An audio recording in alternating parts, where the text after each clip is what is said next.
As we get closer to the end of the year, Denver Mayor Mike Johnston is getting closer to reaching his House 1000 goal. And over the past month, the city has dramatically ramped up efforts to house more people. As of tonight, the city's dashboard shows 892 people have been moved off the streets. Compare that to the beginning of this month when it was only 311 people. And as the year comes to an end, what's next for the city's efforts to combat homelessness? Our Rob Harris spoke with Mayor Johnston tonight to find out. The numbers grew slowly at first, and there were plenty of people very skeptical that Mayor Johnston would get anywhere near 1,000 people off the streets in his first year in office. And keep in mind, his term started in July, so it's really only been about 5 months or so. We knew the timelines, what they would be. We knew how far we were away, but we also knew we had a path to get there, and that's why we're excited that we have. Now, the city did change how it's tracking success with this program. Initially, we were told someone would be counted as sheltered if they remained in a shelter for 14 days.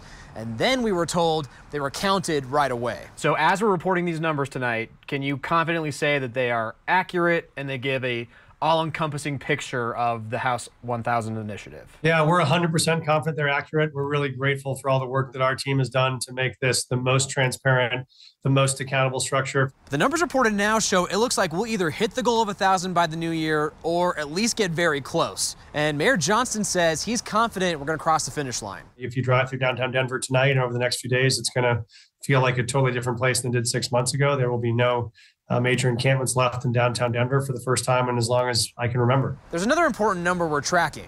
How many of those brought into shelters are staying in shelters or getting into permanent housing? And the city reports that 98% of those brought indoors are still indoors. What do we know about those other 2%?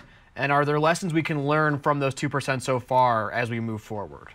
And I think it's a couple of things. Sometimes it is unknown exits. It's people that literally are staying at one of our hotel sites and just walk away and leave.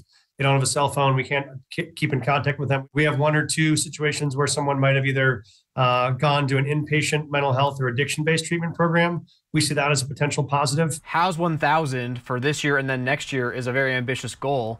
But at the same time, we're seeing thousands of migrants arrive, and we are still seeing residents entering homelessness. Are you concerned that the problem could be growing faster than our solutions? No, I think this is why we've proposed a comprehensive solution here. That's why we have a big focus next year on building 3,000 permanently affordable rental units. And that's not just for people that are formerly unhoused. That's for nurses and teachers and firefighters and people working 2 jobs that are struggling to make it in this city. We know we need more affordable housing for all of our working families. We're getting folks off the street and into transitional housing.